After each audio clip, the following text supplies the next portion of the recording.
एक और बहुत महान व्यक्ति हुए देश में जिनको बहुत पीड़ा होती थी इन कत्लखानों के चलने से।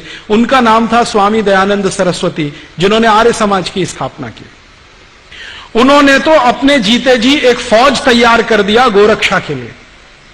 स्वामी दयानंद सरस्वती ने एक संगठन बना दिया जिसका नाम आर्य समाज, आज तक जीवित है। 125 वर्ष पुराना संगठन है, कांग्रेस से भी पुराना संगठन। कांग्रेस जो राजनीतिक दल है ना, उससे पहले का ये आर्य समाज है। इसका एक ही काम था, गोरक्षा करना। और इस आर्य समाजी संगठन ने पूरे देश के नौजवानों को ऐसा चार्ज कर दिया था कि भारत के 7,32,000 गांवों में हर जगह गोरक्षा समिति बन गई थी। 1870 से यह शुरू हुआ और 1894 में आकर यह आंदोलन अपने सबसे उच्चतम शिखर पर था।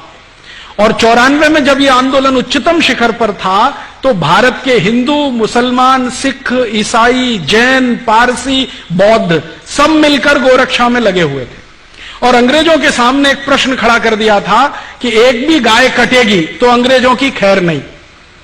तो अंग्रेज घबरा गए थे। इसी घबराहट में रानी ने चिट्ठी लिखी थी 1894 में। उसने एक चिट्ठी लिखा था 1894 में। अंग्रेजों का एक अधिकारी हिंदुस्तान में था, उसका नाम था लैंसडाउन, गवर्नर था इस देश में। उसको एक चिट्ठी लिखा।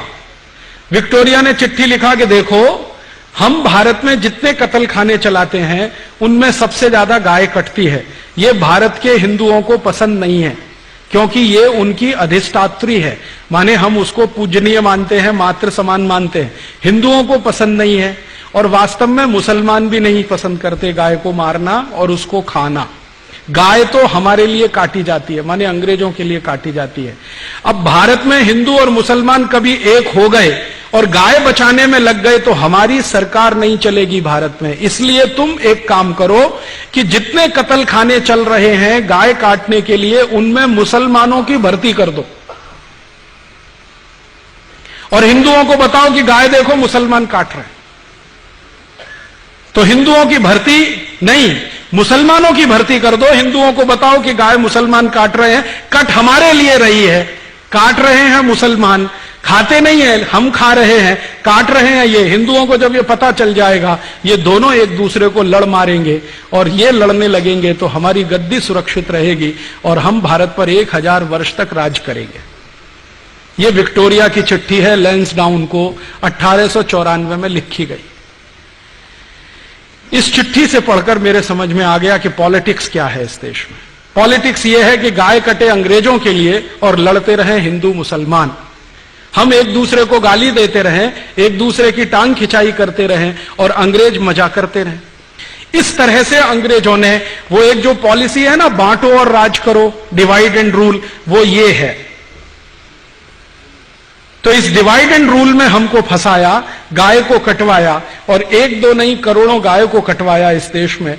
एक कत्लखाना जो कलकत्ता से शुरू हुआ, धीरे धीरे भारत के हर कैंट एरिया में फैल गया। 350 कैंट एरिया अंग्रेजों ने स्थापित किए, 350 कत्लखाने बना दिए। सारे कत्लखानों में मुसलमानों की भर्ती करो और हिंदुओं को बताओ कि गाय ये काट रहे हैं।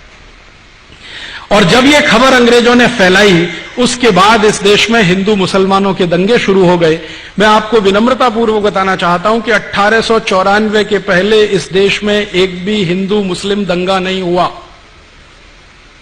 पहला हिंदू मुस्लिम दंगा 1894 दिसंबर में हुआ, रानी की इस चिट्ठी के बाद। और उसके बाद लाइन लग गई दंगों की।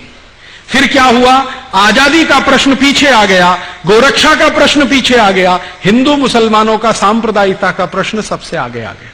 और अंग्रेजों ने लगभग 60-70 साल तक इसी आग को जलाकर रखा और इसमें समय समय पर घी डालते रहे। वो कभी भी ये दोनों एक ना हो जाएं, इसके लिए पूरी ताकत लगाकर अपने एजेंटों को उन्होंने भारत की बहुत सारी संस्थाओं में घुसा के बिठा दिया कि ये समाज एक ना हो जाए। और इस तरह से बदस्तूर गाय कटती रही और हत्या होते होते करोड़ों की संख्या में पहुंच गई।